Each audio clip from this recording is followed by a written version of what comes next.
Shalom, apa kabar semua? Hari ini kita sangat bersyukur karena kita dapat bertemu meskipun melalui ibadah online. Semua, sebelum kita teruskan ibadah sekolah minggu kita awali dengan doa pembukaan. Shalom anak-anak, selamat hari Minggu dan selamat mengikuti ibadah online sekolah minggu. Baiklah, sebelum kita mulai, mari kita masuk dalam doa pembukaan dan saya akan pimpin kita dalam doa. Mari kita berdoa. Tuhan Yesus, terima kasih kami dapat menyertai ibadah sekolah minggu pada hari ini. Tuhan, kami serahkan ibadah kami ke dalam tangan Engkau, biar Engkau yang memimpin semua guru-guru kami yang akan mengajar kami pada hari ini, dan juga kami semua yang berada di rumah ya Bapa, anak-anak-Mu yang mengikuti ibadah. Tuhan, kami serahkan hati, pikiran kami ya Tuhan, agar hari ini kami dapat memuji, menyembah, dan mempelajari sesuatu tentang Engkau ya Yesus. Terima kasih Tuhan, kami memulai ibadah sekolah minggu kami pada hari ini. Hanya di dalam nama Tuhan Yesus kami berdoa. Amin. Mari semua kita bangkit berdiri, kita mau memuji dan memuliakan nama Tuhan. Pujian pertama yaitu Kasih Yesus Indah Oh Indah, muka surat 14 nomor 29.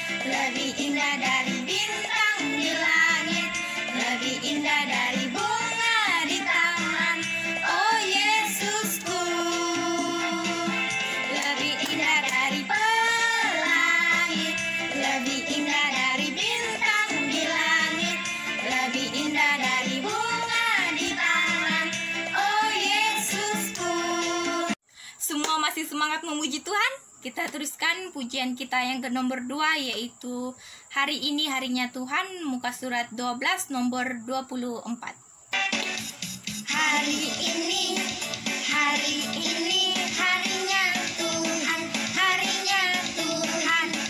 Mari kita bersukaria, bersukaria. Hari ini harinya Tuhan, mari kita bersukaria. Hari ini harinya Tuhan. Hari ini harinya Tuhan, harinya Tuhan. Mari kita bersukaria, bersukaria.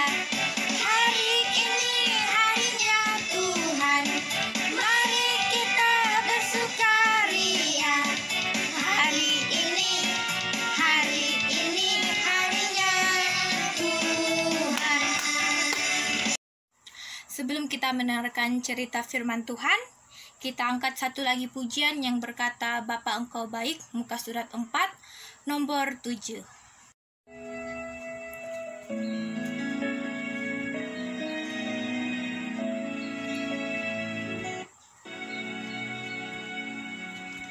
Bapa Engkau baik,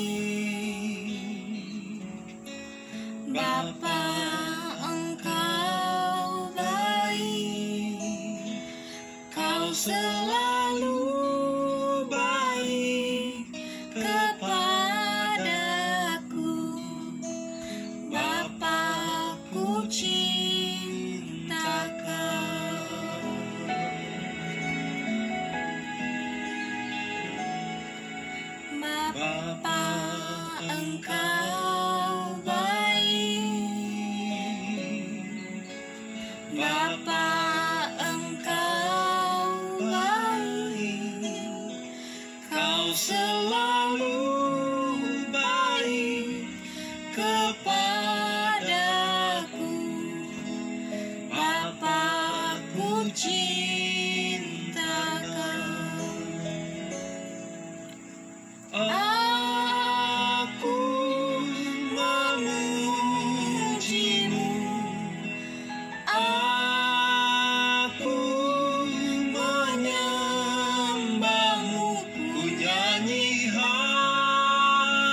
Tiba saatnya kita akan mendengarkan cerita firman Tuhan. Saya serahkan kepada hambanya yang bertugas. Selamat sore semua anak-anak. Semoga semua dalam keadaan sehat-sehat dan masih tetap semangat memuji dan mendengarkan cerita firman Tuhan, walaupun hanya melalui ibadah online saja ya. Nah, anak-anak, hari ini Cikgu akan membawa cerita tentang Barabas dibebaskan dan Yudas menggantung dirinya yang terdapat di dalam Lukas 23 ayat 13 sampai 25 dan Matius 27 ayat 3 sampai 8. Oke. Tidak lama lagi kita akan merayakan Paskah ya anak-anak, yaitu untuk mengingati pengorbanan Tuhan Yesus di kayu salib. Nah, hari ini kita belajar apa yang terjadi setelah Yesus ditangkap dan dibawa ke hadapan Pilatus. Nah, waktu Tuhan Yesus dibawa ke hadapan Pilatus, Pilatus memeriksa Yesus, tetapi Pilatus dan Raja Herodes tidak mendapati sebarang kesalahan Yesus. Lalu Pilatus mengumpulkan imam-imam kepala, pemimpin-pemimpin, dan rakyat dan memberitahu mereka tentang hal itu. Pada waktu itu adalah wajib bagi mereka untuk melepaskan seorang tahanan pada hari Paskah. Jadi, Pilatus mengatakan kepada mereka, dia akan mencambuk Yesus kemudian melepaskannya. Namun, semua orang di situ tidak bersetuju dan berteriak, "Bunuhlah dia, lepaskan Barabas." Nah, siapa si Barabas ini? Barabas adalah seorang tahanan yang dipenjara karena melakukan pemberontakan dan pembunuhan. Nah, sekali lagi Pilatus berkata hendak melepaskan Yesus, tetapi mereka berkata, "Salibkan dia, salibkanlah dia."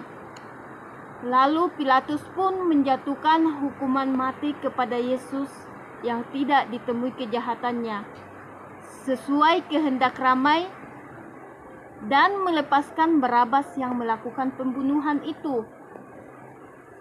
Apabila Yudas Iskariot melihat bahwa Yesus akan dijatuhkan hukuman mati, dia pun merasa menyesal dan dia mengembalikan uang 30 perak yang dia dapati dari mengkhianati Yesus itu kepada imam-imam kepala dan tua-tua. Yudas berkata, "Aku telah berdosa karena menyerahkan darah orang yang tidak bersalah." Tetapi para imam menjawab, "Kami tidak peduli itu urusanmu." Maka Yudas pun melemparkan duit itu ke dalam bait suci, lalu pergi dari situ dan menggantungkan dirinya. Uang perak yang dilemparkan Yudas pula tidak boleh dimasukkan dalam peti persembahan, karena ia adalah uang darah. Maka para imam menggunakan uang itu untuk membeli tanah untuk mengubur orang asing yang dinamakan tanah darah. Nah, dari cerita tersebut ada 2 poin yang kita mau belajar, yaitu Yesus tidak bersalah dan Yesus tidak melakukan kejahatan. Walaupun Yesus tidak bersalah, dia mati di kayu salib untuk menebus dosa-dosa kita, karena dia mengasihi kita. Nah, ayat hafalan kita hari ini terdapat di dalam ayat yang keempat ya, dari Matius 27 ayat 4b, bagian B saja. "Aku telah berdosa karena menyerahkan darah orang tidak berdosa." Aku telah berdosa karena menyerahkan darah orang tidak berdosa. Nah, silakan dihafal ya. Untuk activity minggu ini senang saja Tuliskan ayat hafalan tersebut ke dalam buku diari atau buku catatan kalian. Oke, anak-anak, sampai jumpa minggu depan. Tuhan Yesus memberkati. Baiklah anak-anak, kita sudah sampai di penghujung ibadah sekolah minggu kita. Sebelum kita mengakhiri ibadah kita, mari kita lipat tangan, tutup mata, dan kita berdoa doa Bapa kami. Bapa kami yang di syurga, dikuduskanlah namamu, datanglah kerajaanmu, jadilah kehendakmu di bumi seperti di syurga. Berikanlah kami pada hari ini makanan kami yang secukupnya, dan ampunilah kami akan kesalahan kami, seperti kami juga mengampuni orang yang bersalah kepada kami. Dan janganlah membawa kami ke dalam pencobaan, tetapi lepaskanlah kami daripada yang jahat. Karena Engkaulah yang mempunyai kerajaan dan kuasa dan kemuliaan sampai selama-lamanya. Amin.